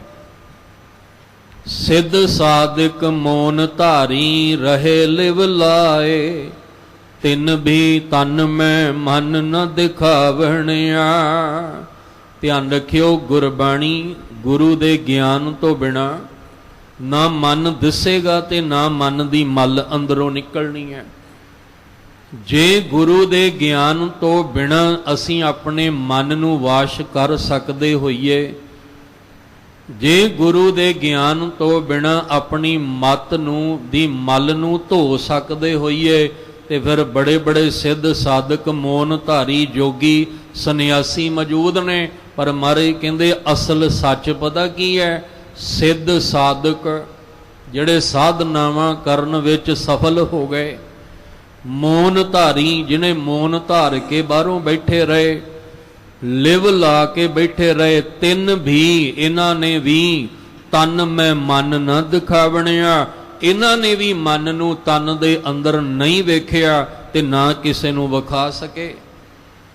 ਮੌਨ ਧਾਰ ਕੇ ਸਾਰੀ ਜ਼ਿੰਦਗੀ ਲੰਘਾਤੀ, ਪਰ ਮਨ ਨਹੀਂ ਅੰਦਰੋਂ ਸਮਝ ਵਿੱਚ ਆਇਆ। ਸਿੱਧ ਸਾਧਨਾਵਾਂ ਕਰ ਕਰ ਕੇ ਥੱਕ ਗਏ। ਬੜੇ ਬੜੇ ਜੋਗੀ, ਅਭਿਆਸੀ, ਸੰਨਿਆਸੀ ਕਹਿੰਦੇ ਨੇ ਉਹ ਥੱਕ ਗਏ, ਪਰ ਉਹ ਤਨ ਵਿੱਚ ਆਪਣੇ ਮਨ ਨੂੰ ਨਹੀਂ ਦੇਖ ਸਕੇ। ਗੁਰਬਾਣੀ ਸਾਨੂੰ ਰੋਜ਼ ਕਹਿੰਦੀ ਹੈ, ਇਸ ਮਨ ਕੋ ਕੋਈ ਖੋਜੋ ਭਾਈ। ਇਹ ਭਾਈ, ਇਸ ਮਨ ਨੂੰ ਖੋਜੋ ਆਪਣੇ ਅੰਦਰੋਂ। ਕਬੀਰ ਸਾਹਿਬ ਜੀ ਨੇ ਵੀ ਇਹ ਹੋਕਾ ਦਿੱਤਾ ਤੇ ਗੁਰੂ ਅਮਰਦਾਸ ਮਹਾਰਾਜ ਨੇ ਵੀ ਇਹ ਹੋਕਾ ਦਿੱਤਾ। ਕਹਿਣ ਲੱਗੇ, ਇਸ ਮਨ ਕੋ ਕੋਈ ਖੋਜੋ ਭਾਈ, ਤਨ ਛੂਟੈ ਮਨ ਕਹਾਂ ਸਮਾਈ। ਕਬੀਰ ਸਾਹਿਬ ਜੀ ਕਹਿ ਰਹੇ ਆ, ਜਿਸ ਦਿਨ ਤਨ ਤੋਂ ਸਾਥ ਛੁੱਟ ਗਿਆ, ਉਸ ਦਿਨ ਮਨ ਕਿੱਥੇ ਜਾ ਕੇ ਸਮਾਉਂਦਾ। ਅਸੀਂ ਗੁਰਬਾਣੀ ਇਸੇ ਲਈ ਪੜ੍ਹ ਕੇ ਸਮਝਣਾ ਸੀ ਕਿ ਸਾਡਾ ਮਾਨਸਿਕ ਮੰਡਲ ਕਿੱਦਾਂ ਦਾ ਹੈ, ਪਰ ਅਸੀਂ ਉੱਤੋਂ ਬਾਣੀ ਪੜ੍ਹ ਕੇ ਲੰਘ ਜਾ ਰਹੇ ਹਾਂ। ਆਪਣੇ ਅੰਦਰ ਦੇ ਭਾਂਡੇ ਨੂੰ ਗੁਰਬਾਣੀ ਦੀ ਰੋਸ਼ਨੀ 'ਚ ਵੇਖ ਨਹੀਂ ਪਾ ਰਹੇ ਹਾਂ। ਗੁਰੂ ਅਮਰਦਾਸ ਮਹਾਰਾਜ ਜੀ ਵੀ ਇਹੀ ਕਹਿੰਦੇ ਆ, ਇਸ ਮਨ ਕੋ ਕੋਈ ਖੋਜੋ ਭਾਈ, ਮਨ ਖੋਜਤ ਨਾਮ ਨਉ ਨਿਧ ਪਾਈ। ਗੁਰੂ ਅਮਰਦਾਸ ਮਹਾਰਾਜ ਕਹਿੰਦੇ ਨੇ, ਇਸ ਮਨ ਨੂੰ ਗੁਰਬਾਣੀ ਦੀ ਰੋਸ਼ਨੀ ਵਿੱਚ ਰੋਜ਼ ਖੋਜਿਆ ਕਰੋ, ਰੋਜ਼ ਖੋਜਿਆ ਕਰੋ। ਜਿਸ ਦਿਨ ਤੁਸੀਂ ਮਨ ਨੂੰ ਖੋਜ ਲਓਗੇ, ਤੁਹਾਨੂੰ ਨਾਮ ਵਿੱਚੋਂ 9 ਨਿਧੀਆਂ ਦੇ ਖਜ਼ਾਨੇ ਮਿਲ ਜਾਣਗੇ। ਤੁਸੀਂ ਇਹ ਨਾਮ ਦੇ ਖਜ਼ਾਨੇ ਨਾਲ ਭਰਪੂਰ ਹੋ ਜਾਓਗੇ। ਪਰ ਮਨ ਨੂੰ ਖੋਜੇ ਕੌਣ? ਇੰਨਾ ਟਾਈਮ ਕਿੱਥੇ ਆ ਸਾਡੇ ਕੋਲ? ਅਸੀਂ ਤੇ ਪੜ੍ਹ ਕੇ ਲੰਘੀ ਜਾ ਰਹੇ ਹਾਂ। ਸਾਡੇ ਕੋਲ ਇੰਨਾ ਵਕਤ ਕਿੱਥੇ ਆ ਵੀ ਗੁਰਬਾਣੀ ਨੂੰ ਦੇ ਰਾਹੀਂ, ਉਹਦੀ ਰੋਸ਼ਨੀ ਰਾਹੀਂ ਮਨ ਨੂੰ ਖੋਜੀਏ। ਫਿਰ ਮਨ ਤੋਂ ਅੱਗੇ ਦਿਲ ਨੂੰ ਵੀ ਖੋਜਣਾ। ਬੰਦੇ ਖੋਜ ਦਿਲ ਹਰ ਰੋਜ਼, ਨਾ ਫਿਰ ਪਰੇਸ਼ਾਨੀ ਮਾਹੇ। ਬਾਹਰ ਦੀ ਖੋਜ ਹੋ ਰਹੀ ਹੈ ਸਾਨੂੰ, ਬਾਹਰ ਦੀ ਖੋਜ ਜਿਹੜੀ ਕੀਤੀ ਕਰਾਈ ਮਿਲ ਰਹੀ ਹੈ ਸਾਇੰਸ ਦੇ ਰੂਪ ਵਿੱਚ, ਵਿਗਿਆਨ ਦੇ ਰੂਪ ਵਿੱਚ, ਪਰ ਅੰਦਰ ਦੀ ਖੋਜ ਸਾਨੂੰ ਗੁਰਬਾਣੀ ਰਾਹੀਂ ਆਪ ਕਰਨੀ ਪੈਣੀ ਹੈ। ਆਪਣਾ ਨਿਤ ਦਾ ਨੇਮ ਆਪ ਨਿਭਾਉਣਾ ਪੈਣਾ ਹੈ। ਆਪ ਬਾਣੀ ਦੀ ਰੋਸ਼ਨੀ ਵਿੱਚ ਸਾਨੂੰ ਆਪ ਤੁਰਨਾ ਪੈਣਾ ਹੈ, ਤਾਂ ਜ਼ਿੰਦਗੀ ਵਿੱਚੋਂ ਪਰੇਸ਼ਾਨੀਆਂ ਦੂਰ ਹੋਣੀਆਂ ਨੇ। ਅਸੀਂ ਆਪਣੀਆਂ ਪਰੇਸ਼ਾਨੀਆਂ ਉਹਨਾਂ ਕੋਲੋਂ ਦੂਰ ਕਰਵਾਉਣ ਤੁਰੇ ਹੋਏ ਆ, ਜਿਹੜੇ ਕਹਿੰਦੇ ਆ ਕਿ ਤੁਸੀਂ ਅੱਜ ਸੋਮਵਾਰ ਹੈ ਤੇ ਫਲਾਣੀ ਥਾਂ ਤੇ ਆਹ ਕੁਝ ਚੜਾ ਕੇ ਆ ਜਾਓ, ਤੁਹਾਡੀਆਂ ਸਾਰੀਆਂ ਪਰੇਸ਼ਾਨੀਆਂ ਦਾ ਹੱਲ ਹੋ ਜਾਏਗਾ। ਬੜੇ ਬੜੇ ਚੋਟੀ ਦੇ ਜੋਤਸ਼ੀ ਬੈਠੇ ਆ ਪਰੇਸ਼ਾਨੀਆਂ ਦਾ ਹੱਲ ਕਰਨ ਲਈ, ਪਰ ਜੇ ਸਮਾਜ ਵਿੱਚ ਵੇਖਾਂਗੇ ਤੇ ਜਿੱਦਾਂ ਦੇ ਹਾਲਾਤ ਬਣੇ ਆ, ਇਦਾਂ ਦੇ ਤੇ ਹਾਲਾਤ ਹੋਣੇ ਹੀ ਨਹੀਂ ਸੀ ਚਾਹੀਦੇ। ਫਿਰ ਹਰ ਬੰਦਾ ਪਰੇਸ਼ਾਨ ਹੈ, ਹਰ ਬੰਦਾ ਦੁਖੀ ਹੈ। ਤੇ ਜਿੱਦਾਂ ਦੇ ਰੋਜ਼ ਸਾਨੂੰ ਦੱਸੇ ਜਾ ਰਹੇ ਆ, ਉਪਾਅ ਕਰੋ, ਆਹ ਉਪਾਅ ਕਰੋ, ਆਹ ਉਪਾਅ ਕਰੋ, ਮਹਾਰਾਜ ਕਹਿੰਦੇ ਇਦਾਂ ਦੇ ਉਪਾਅ ਨਾਲ ਤੈਨੂੰ ਅੰਦਰੋਂ ਸੁੱਖ ਨਹੀਂ ਮਿਲਣਾ, ਤੈਨੂੰ ਅੰਦਰੋਂ ਸਕੂਨ ਨਹੀਂ ਮਿਲਣਾ। ਹਾਂ, ਜਿਸ ਦਿਨ ਗੁਰਬਾਣੀ ਦੀ ਰੋਸ਼ਨੀ ਵਿੱਚ ਆਪਣੇ ਮਨ ਨੂੰ ਦੇਖ ਲਏਗਾ, ਮਨ ਦੀ ਮਲ ਨੂੰ ਧੋ ਲਏਗਾ, ਉਸ ਦਿਨ ਤੂੰ ਮਨ ਕਰਕੇ ਆਨੰਦ ਦੀ ਅਵਸਥਾ ਜ਼ਰੂਰ ਪਾ ਲਏਗਾ। ਪਰ ਮਹਾਰਾਜ ਕਹਿੰਦੇ ਬੜੇ ਬੜੇ ਸਿੱਧ ਜੋਗੀ, ਬੜੇ ਬੜੇ ਅਭਿਆਸੀ, ਮੌਨ ਧਾਰੀ, ਤਿੰਨ ਵੀ ਇਹਨਾਂ ਨੇ ਵੀ ਤਨ ਮੈਂ ਮਨ ਨਾ ਦਿਖਾਵਣਿਆ, ਨਾ ਦੇਖਿਆ ਤੇ ਨਾ ਦਿਖਾਇਆ। ਨਾ ਇਹ ਆਪਣਾ ਮਨ ਦੇਖ ਸਕੇ ਤੇ ਨਾ ਦੂਜਿਆਂ ਨੂੰ ਦਿਖਾ ਸਕੇ। ਧਿਆਨ ਰੱਖਿਓ, ਜਿਹਨੇ ਆਪਣਾ ਆਪਾ ਨਹੀਂ ਸਮਝਿਆ ਉਹ ਦੂਜਿਆਂ ਨੂੰ ਸਮਝਾਵੇਗਾ ਕਿਵੇਂ? ਪਹਿਲਾਂ ਤਾਂ ਮਹਾਰਾਜ ਕਹਿੰਦੇ ਤੂੰ ਆਪਣਾ ਆਪ ਸਵਾਰ। ਜਦੋਂ ਆਪਣਾ ਸਵਾਰੇਗਾ ਫਿਰ ਤੈਨੂੰ ਦੂਜਿਆਂ ਨੂੰ ਸਵਾਰਨਾ ਸੌਖਾ ਹੋ ਜਾਏਗਾ। ਤੂੰ ਪਹਿਲਾਂ ਆਪ ਮੁਕਤ ਹੋ, ਫਿਰ ਦੂਜਿਆਂ ਨੂੰ ਮੁਕਤ ਕਰਨ ਦੀ ਗੱਲ ਸੌਖੀ ਹੋ ਜਾਏਗੀ। ਪਰ ਆਪ ਮੁਕਤ ਨਾ ਹੋਵਾਂ ਤੇ ਦੂਜਿਆਂ ਨੂੰ ਮੁਕਤ ਦੀਆਂ ਗੱਲਾਂ ਕਰਾਂ, ਇਹ ਅਸਰ ਫਿਰ ਦੂਜਿਆਂ ਤੇ ਨਹੀਂ ਹੋਣਾ। ਅਕਸਰ ਲੋਕ ਇੱਕ ਗੱਲ ਕਹਿੰਦੇ ਆ ਸਮਝਾਉਣ ਵਾਲਿਆਂ ਨੂੰ ਕਿ ਤੂੰ ਸਮਝਾ ਤੇ ਰਿਹਾ, ਪਰ ਆਪਣੀ ਪੀੜੀ ਥੱਲੇ ਤਾਂ ਪਹਿਲਾਂ ਝਾਤ ਮਾਰ ਵੀ ਤੂੰ ਆਪ ਕਿਹੜੇ ਵਿਕਾਰਾਂ 'ਚ ਫਸਿਆ ਪਿਆ ਤੇ ਸਾਨੂੰ ਤੂੰ ਉਪਦੇਸ਼ ਦੇ ਰਿਹਾ ਕਿ ਤੂੰ ਵਿਕਾਰਾਂ ਤੋਂ ਰਹਿਤ ਹੋ। ਸਾਹਿਬ ਜੀ ਨੇ ਆਖਿਆ ਆਪ ਮੁਕਤ ਮੁਕਤ ਕਰੇ ਸੰਸਾਰ, ਉਹਨੂੰ ਨਮਸਕਾਰ ਹੈ ਜਿਹੜਾ ਪਹਿਲਾਂ ਆਪ ਮੁਕਤ ਹੋਇਆ ਫਿਰ ਦੂਜਿਆਂ ਨੂੰ ਮੁਕਤ ਕਰਦਾ ਹੈ। ਸਤਿਗੁਰੂ ਮਹਾਰਾਜ ਕਹਿੰਦੇ ਪਹਿਲਾਂ ਆਪ ਉਪਦੇਸ਼ ਲੈ ਕੇ ਉਹਦੀ ਕਮਾਈ ਕਰ, ਫਿਰ ਤੂੰ ਦੂਜਿਆਂ ਨੂੰ ਉਪਦੇਸ਼ ਦੇਣ ਜੋਗਾ ਹੋਵੇਂਗਾ। ਜੇ ਤੂੰ ਆਪ ਨਾ ਜਪਿਆ ਤੇ ਦੂਜਿਆਂ ਨੂੰ ਕਿਵੇਂ ਜਪਾਏਂਗਾ? ਹੁਣ ਮੇਰੇ ਵਰਗਾ ਇੱਥੇ ਬੈਠ ਕੇ ਕਵੇ ਅੰਮ੍ਰਿਤ ਵੇਲਾ ਸੰਭਾਲੋ, ਅੰਮ੍ਰਿਤ ਵੇਲਾ ਸੰਭਾਲੋ, ਪਰ ਆਪ ਕਦੇ ਅੰਮ੍ਰਿਤ ਵੇਲੇ ਅੱਖ ਨਾ ਖੁੱਲੀ ਹੋਵੇ, ਫਿਰ ਦੂਜਿਆਂ ਨੂੰ ਸਮਝਾਉਣਾ ਬੇਕਾਰ ਹੋ ਜਾਏਗਾ।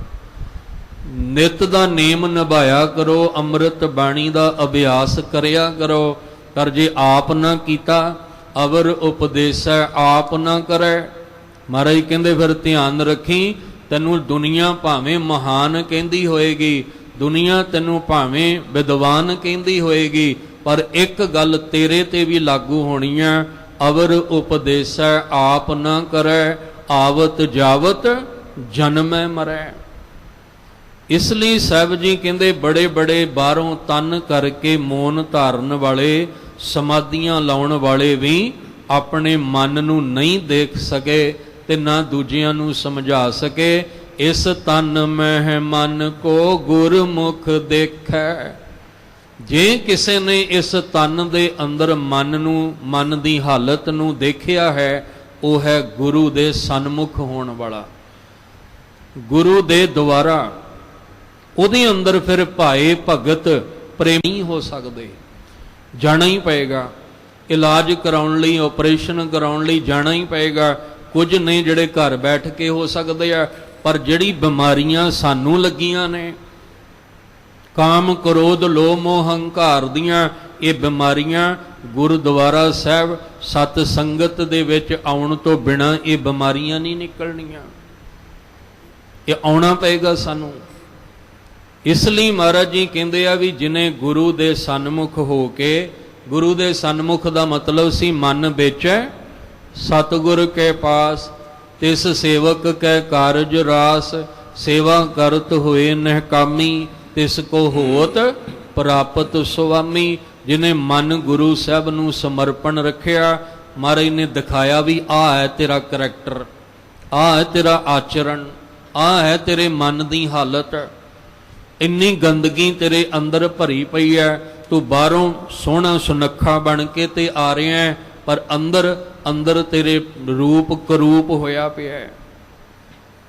ਇਸ ਲਈ ਸਤਿਗੁਰੂ ਮਹਾਰਾਜ ਕਹਿੰਦੇ ਤਨ ਦੇ ਵਿੱਚ ਕੋਈ ਵਿਰਲਾ ਹੀ ਹੁੰਦਾ ਹੈ ਜਿਹੜਾ ਗੁਰੂ ਦੇ ਸਨਮੁਖ ਹੋ ਕੇ ਆਪਣੇ ਮਨ ਨੂੰ ਵੇਖ ਲੈਂਦਾ ਹੈ ਤੇ ਉਹ ਫਿਰ ਅਰਦਾਸ ਕਰਦਾ ਹੈ ਕਿ ਵਾਹਿਗੁਰੂ ਜੀ ਮਾਧੋ ਹਮ ਐਸੇ ਤੂੰ ਐਸਾ, ਹਮ ਪਾਪੀ ਤੁਮ ਪਾਪ ਖੰਡਨ ਨੀਕੋ ਠਾਕੁਰ ਦੇਸਾ। ਉਹ ਫਿਰ ਅਰਦਾਸ ਕਰਦਾ ਹੈ ਕਿ ਸਭ ਅਵਗੁਣ ਮੈਂ ਗੁਣ ਨਹੀਂ ਕੋਈ, ਕਿਉਂਕਿ ਮਨ ਦੇਖ ਲਿਆ ਨਾ। ਜਿਹਨੇ ਮਨ ਨਹੀਂ ਦੇਖਿਆ ਉਹ ਕਹਿੰਦਾ ਮੇਰੇ 'ਚ ਤਾਂ ਬੁਰਾਈ ਕੋਈ ਨਹੀਂ ਹੈ, ਮੇਰੇ ਤੋਂ ਚੰਗਾ ਬੰਦਾ ਹੀ ਕੋਈ ਨਹੀਂ ਦੁਨੀਆ 'ਚ। ਪਰ ਜਦੋਂ ਮਨ ਦੇਖਿਆ ਸੋਚ ਬਦਲ ਗਈ, ਬੋਲ ਬਦਲ ਗਏ। ਜਦੋਂ ਮਨ ਦੇਖਿਆ ਤੇ ਆਖਿਆ ਸਭ ਅਵਗੁਣ ਮੈਂ ਗੁਣ ਨਹੀਂ ਕੋਈ, ਕਿਉਂ ਕਰ ਕੰਤ ਮਿਲਾਵਾ ਹੋਈ, ਨਾ ਮੈਂ ਰੂਪ ਨ ਬੰਕੇ ਨੈਣਾ, ਨਾ ਕੁਲ ਢੰਗ ਨਾ ਮੀਠੇ ਬੈਣਾ। ਮੇਰੇ ਮਨ ਦੀ ਹਾਲਤ ਇਹ ਆ ਵੀ ਮੇਰੇ ਪੱਲੇ ਹੀ ਕੱਖ ਨਹੀਂ ਹੈ। ਇਸ ਲਈ ਗੁਰੂ ਸਾਹਿਬ ਨੇ ਫਿਰ ਉਹਦੇ ਅੰਦਰ ਪ੍ਰੇਮਾ ਭਗਤੀ ਦਾ ਜਾਗ ਲਾ ਕੇ ਉਹਦੇ ਅੰਦਰ ਦੀਆਂ ਹਉਮੈ ਦੀਆਂ ਬਿਮਾਰੀਆਂ ਨੂੰ ਸੋਖ ਲਿਆ, ਉਹਦੇ ਅੰਦਰ ਦੀ ਗੰਦਗੀ ਨੂੰ ਮੁਕਾ ਦਿੱਤਾ, ਤੇ ਜਿਹਨੂੰ ਮੁਕਾਇਆ ਉਹ ਫਿਰ ਦੂਜਿਆਂ ਨੂੰ ਫਿਰ ਉਪਦੇਸ਼ ਦੇਣ ਜੋਗਾ ਹੋਇਆ। ਗੁਰੂ ਨਾਨਕ ਸਾਹਿਬ ਨੇ ਜਿਸ ਦਿਨ ਸੱਜਣ ਨੂੰ ਮਨ ਦਿਖਾਤਾ ਨਾ, ਉਸ ਦਿਨ ਮਹਾਰਾਜ ਨੇ ਕੀ ਕਿਹਾ ਸੀ ਸੱਜਣ ਨੂੰ, ਹੁਣ ਤੂੰ ਪ੍ਰਚਾਰਕ ਬਣ ਕੇ ਪ੍ਰਚਾਰ ਕਰਿਆ ਕਰ।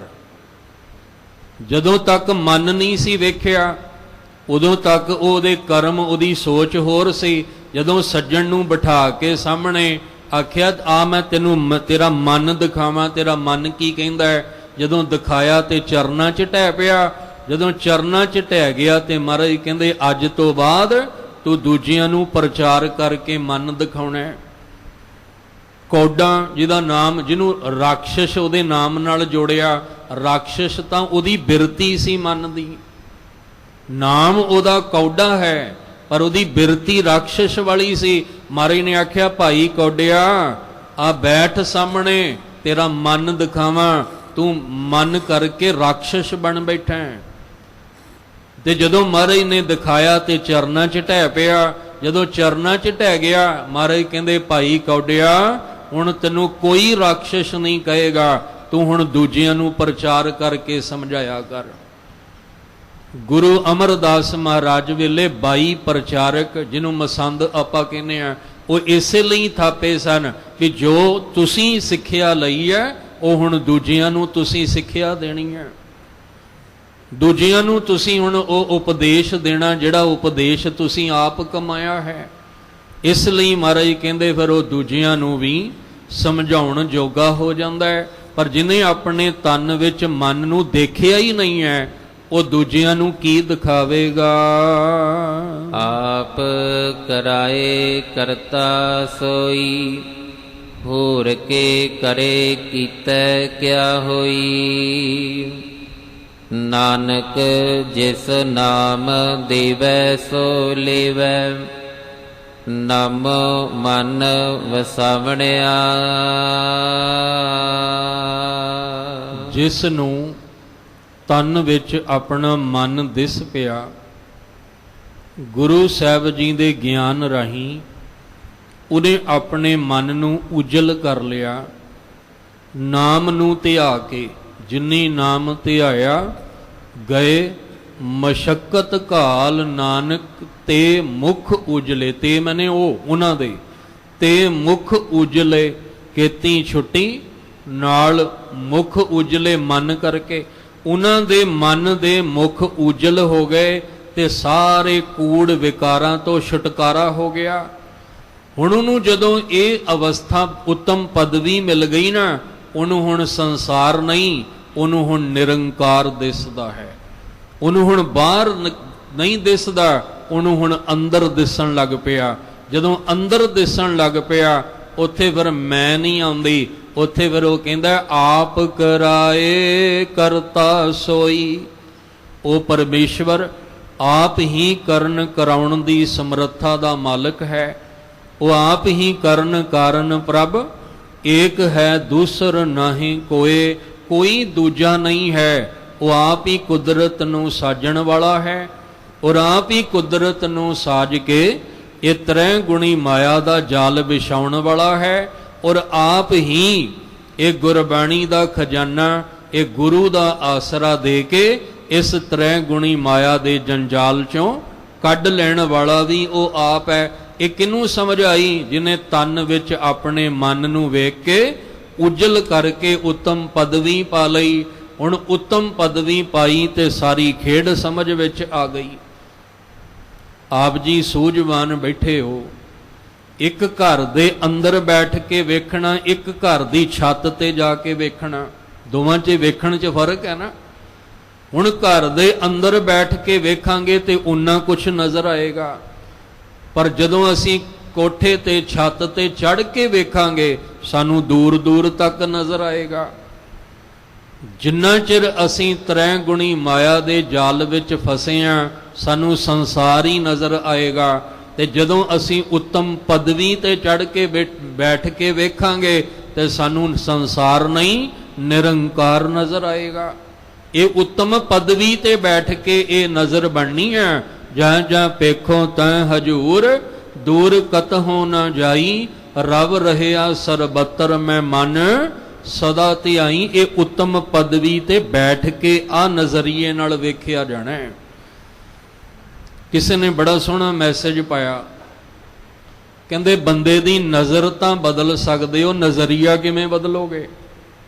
ਨਜ਼ਰ ਤਾਂ ਬਦਲੀ ਜਾ ਸਕਦੀ ਆ ਆਪਰੇਸ਼ਨ ਕਰਕੇ, ਪਰ ਨਜ਼ਰੀਆ ਤੇ ਉਦਾਂ ਹੀ ਰਹਿਣਾ ਨਾ।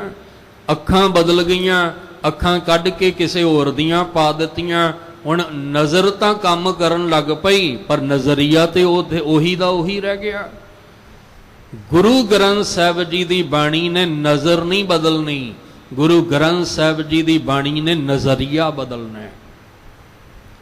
ਤੇ ਕੀ ਆਪਣੇ ਆਪਣੇ ਝਾਤੀ ਮਾਰੀਏ ਆਪਾਂ ਸਾਰੇ? ਜਿੱਥੇ ਤੱਕ ਵੀ ਆਵਾਜ਼ ਜਾਂਦੀ ਹੈ ਸਾਰੇ ਆਪਾਂ ਝਾਤੀ ਮਾਰੀਏ ਕਿ ਗੁਰਬਾਣੀ ਜਦੋਂ ਦੀ ਪੜ੍ਹ ਸੁਣ ਰਹੇ ਹਾਂ ਆਪਣਾ ਨਜ਼ਰੀਆ ਬਦਲਿਆ ਕਿ ਉਦਾਂ ਦਾ ਉਦਾਂ ਹੀ ਹੈ। ਕਿ ਨਜ਼ਰੀਆ ਸਾਡਾ ਜਿਹੜਾ ਆਪਣਾ ਸੀ ਦੇਖਣ ਦਾ ਨਜ਼ਰੀਆ ਉਹ ਛੱਡ ਕੇ ਅਸੀਂ ਗੁਰੂ ਦੇ ਨਜ਼ਰੀਏ ਨਾਲ ਵੇਖਣਾ ਸ਼ੁਰੂ ਕਰ ਦਿੱਤਾ ਕਿ ਨਹੀਂ ਕੀਤਾ। ਤੇ ਜੇ ਨਹੀਂ ਕੀਤਾ ਫਿਰ ਅਸੀਂ ਆਪਣੇ ਨਜ਼ਰੀਏ ਨਾਲ ਹੀ ਵੇਖ ਰਹੇ ਹਾਂ ਤੇ ਫਿਰ ਗੁਰੂ ਸਾਹਿਬ ਦੀ ਨਜ਼ਰ ਨਾਲ ਨਹੀਂ ਵੇਖਿਆ। ਫਿਰ ਹਜੇ ਵੀ ਅੰਦਰ ਕਾਮ ਕ੍ਰੋਧ ਲੋਭ ਮੋਹ ਅਹੰਕਾਰ, ਕਿਉਂਕਿ ਹਜੇ ਇਹਨਾਂ ਦੇ ਨਜ਼ਰੀਏ ਨਾਲ ਵੇਖ ਰਹੇ ਹਾਂ। ਗੁਰਬਾਣੀ ਨੇ ਨਜ਼ਰ ਨਹੀਂ ਨਜ਼ਰੀਆ ਬਦਲਣਾ ਸਾਡਾ। ਤੇ ਜਿਨ੍ਹਾਂ ਦਾ ਨਜ਼ਰੀਆ ਬਦਲਿਆ ਉਹਨਾਂ ਨੇ ਕਿਹਾ ਆਪ ਕਰਾਏ ਕਰਤਾ ਸੋਈ। ਉਹ ਜਿਹੜਾ ਕਰਤਾ ਨਾ ਉਹ ਆਪ ਹੀ ਕਰਨ ਤੇ ਕਰਵਾਉਣ ਵਾਲਾ ਹੈ।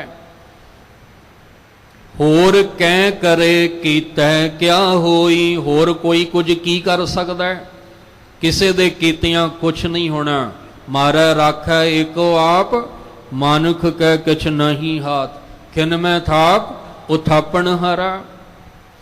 ਉਹ ਸਭ ਕੁਝ ਉਹਦੇ ਹੱਥ ਵਿੱਚ ਹੀ ਹੈ। ਕਿਸੇ ਦੇ ਕੀਤਿਆਂ ਕੁਛ ਨਹੀਂ ਹੋ ਸਕਦਾ ਹੈ। ਇਹ ਜਿਹਦਾ ਨਜ਼ਰੀਆ ਗੁਰੂ ਨੇ ਬਦਲ ਦਿੱਤਾ, ਜਿਹਨੂੰ ਉੱਤਮ ਪਦਵੀ ਤੇ ਬਿਠਾਇਆ ਮਨ ਕਰਕੇ, ਉਹਨੂੰ ਸਮਝ ਵਿੱਚ ਆਈ।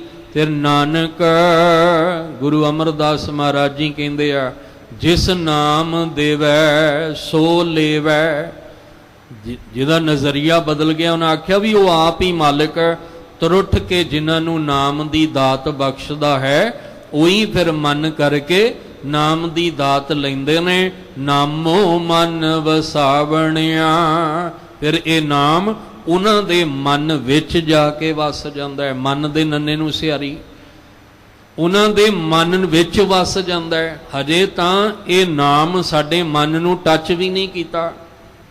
ਹਜੇ ਤਾਂ ਬਾਣੀ ਨੇ ਸਾਡੇ ਮਨ ਨੂੰ ਛੋਇਆ ਤੱਕ ਨਹੀਂ ਹੈ। ਮਨ ਦੇ ਵਿੱਚ ਵਸਣਾ ਤੇ ਬੜੇ ਦੂਰ ਦੀ ਗੱਲ ਹੈ। ਜਿਹਦੇ ਉੱਤੇ ਉਸ ਮਾਲਕ ਨੇ ਕਿਰਪਾ ਕੀਤੀ ਤੁਰੁੱਠ ਕੇ ਉਹਦੇ ਅੰਦਰ ਫਿਰ ਨਾਮ ਵਸ ਗਿਆ। ਤੇ ਜਿਹਦੇ ਅੰਦਰ ਨਾਮ ਵਸ ਗਿਆ ਉਹਦੇ ਅੰਦਰੋਂ ਕਾਮ ਕ੍ਰੋਧ ਲੋਭ ਮੋਹ ਅਹੰਕਾਰ ਦੀ ਗੰਦਗੀ ਨਿਕਲ ਗਈ। ਉਹਦੇ ਅੰਦਰੋਂ ਵਿਕਾਰ ਨਿਕਲ ਗਏ। ਉਹਦਾ ਮਨ ਬਿਲਕੁਲ ਪਵਿੱਤਰ ਹੋ ਗਿਆ। ਤੇ ਜਿਹਦਾ ਮਨ ਪਵਿੱਤਰ ਹੋ ਗਿਆ ਸਾਹਿਬ ਕਹਿੰਦੇ ਉਹ ਫਿਰ ਪ੍ਰੇਮਾ ਭਗਤੀ ਵਿੱਚ ਲੀਨ ਹੋਏ ਹੋਏ ਤੇ ਰੱਬੀ ਜੋਤ ਤੱਕ ਪਹੁੰਚਦੇ ਆ। ਤੇ ਜਿੱਥੇ ਜਾ ਕੇ ਉਹਨਾਂ ਦਾ ਕਾਰਜ ਪੂਰਾ ਹੋ ਜਾਂਦਾ ਹੈ। ਜਿਹੜੇ ਗੁਰਮੁਖ ਜਨਮ ਸਵਾਰ ਦਰਗਹ ਚੱਲਿਆ ਸੱਚੀ ਦਰਗਹ ਜਾਏ। ਸੱਚਾ ਪਿੜ ਮੱਲਿਆ ਦੀ ਅਵਸਥਾ ਦੇ ਮਾਲਕ ਬਣ ਜਾਂਦੇ ਆ। ਜੇ ਮਾਲਕ ਨੇ ਤਰਸ ਕੀਤਾ ਹੈ ਤੇ ਆਪਾਂ ਗੁਰੂਦੁਆਰਾ ਸਾਹਿਬ ਆਉਂਦੇ ਹਾਂ, ਬਾਣੀ ਪੜ੍ਹਦੇ ਸੁਣਦੇ ਹਾਂ, ਕਥਾ ਕੀਰਤਨ ਨਾਲ ਜੁੜਦੇ ਹਾਂ ਤੇ ਅਰਦਾਸ ਕਰੋ ਸਤਿਗੁਰੂ ਜੀ ਤੁਹਾਡੇ ਦਰ ਤੇ ਆਇਆ, ਸਾਡਾ ਇਹ ਜੀਵਨ ਸਮਾਂ ਸਫਲ ਹੋ ਜਾਏ। ਸਾਡੇ ਮਨ ਵਿੱਚੋਂ ਵਿਕਾਰਾਂ ਦੀ ਗੰਦਗੀ ਕੱਢ ਦਿਓ ਔਰ ਸਾਡੇ ਮਨ ਵਿੱਚ ਪ੍ਰੇਮਾ ਭਗਤੀ ਦਾ ਜਾਗ ਲਾ ਦਿਓ। ਅਸੀਂ ਤੁਹਾਡੇ ਦਰ ਤੇ ਇਹ ਨਾਮ ਦੀ ਖੈਰ ਮੰਗਣ ਵਾਸਤੇ ਆਏ ਹਾਂ। ਆਪਣਾ ਨਾਮ ਦੇਹੋ ਆਪਣਾ ਨਾਮ ਦੇਹੋ।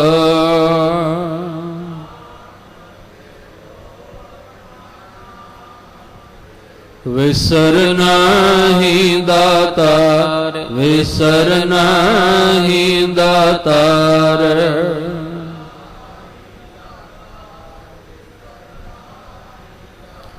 ਆਪਣਾ ਨਾਮ ਦੇਹੋ ਆਪਣਾ ਨਾਮ ਦੇਹੋ।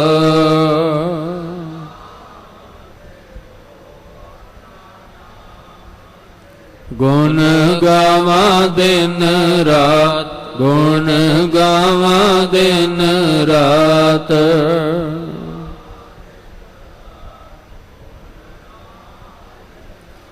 ਨਾਨਕ ਚਾਹੇ ਹੋ ਨਾਨਕ ਚਾਹੇ ਹੋ।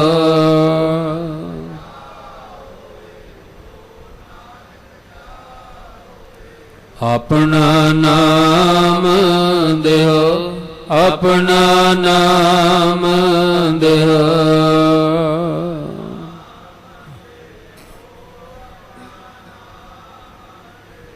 ਸਤਿਗੁਰੂ ਜੀ ਮਹਿਰਾਮਤ ਕਰਨ। ਜਿਨ੍ਹਾਂ ਨੇ ਗੁਰੂ ਸਾਹਿਬ ਦੀ ਕਿਰਪਾ ਨਾਲ ਦਿਨ ਰਾਤ ਵਾਹਿਗੁਰੂ ਜੀ ਦੇ ਗੁਣ ਗਾਉਂਦਿਆਂ ਆਪਣੇ ਮਨ ਨੂੰ ਉਜਲ ਕਰ ਲਿਆ। ਸਾਹਿਬ ਜੀ ਉਹਨਾਂ ਤੋਂ ਬਲਿਹਾਰੇ ਜਾਂਦੇ ਨੇ, ਉਹਨਾਂ ਨੂੰ ਸਦਾ ਨਮਸਕਾਰ ਕਰਦੇ ਨੇ। ਸਾਡੇ ਤੁਹਾਡੇ ਤੇ ਵੀ ਇਹ ਕਿਰਪਾ ਹੋ ਜਾਏ, ਅਸੀਂ ਮਨ ਕਰਕੇ ਗੁਰਬਾਣੀ ਨਾਲ ਜੁੜੀਏ ਤੇ ਸਾਡੇ ਮਨ ਵਿੱਚੋਂ ਵੀ ਵਿਕਾਰਾਂ ਦੀ ਮਲ ਨਿਕਲ ਜਾਏ, ਜਿਹਦੇ ਨਾਲ ਲੋਕ ਸੁਖੀਏ ਪਰਲੋਕ ਸੁਹੇਲੇ ਨਾਨਕ ਹਰਿ ਪ੍ਰਭ ਆਪੇ ਮਿਲੇ ਵਾਲਾ ਜੀਵਨ ਬਣ ਸਕੇ। ਬਾਣੇ ਬਾਣੀ ਦੇ ਧਾਰਨੀ ਬਣੀਏ, ਅੰਮ੍ਰਿਤ ਵੇਲੇ ਨਿਤਨੇਮ ਦੀ ਸੰਭਾਲ ਕਰੀਏ। ਸਭਨਾਂ ਨੂੰ ਗੁਰੂ ਸਾਹਿਬ ਚੜ੍ਹਦੀ ਕਲਾ ਵਾਲਾ ਜੀਵਨ ਬਖਸ਼ਣ, ਭੁੱਲ ਚੁੱਕ ਦੀ ਖਿਮਾ। ਗੁਰੂ ਅਮਰਦਾਸ ਮਹਾਰਾਜ ਜੀ ਦੇ ਪਾਵਨ ਬਚਨ ਆਪਣੇ ਹਿਰਦੇ ਵਿੱਚ ਵਸਾ ਲਈਏ ਜੀ। ਆਪ ਕਰਾਏ ਕਰਤਾ ਸੋਈ, ਹੋਰ ਕੇ ਕਰੇ ਕੀਤੈ ਕਿਆ ਹੋਈ। ਨਾਨਕ ਜਿਸ ਨਾਮ ਦੇਵੈ ਸੋ ਲੇਵੈ, ਨਾਮ ਮਨ ਵਸਾਵਣਿਆ।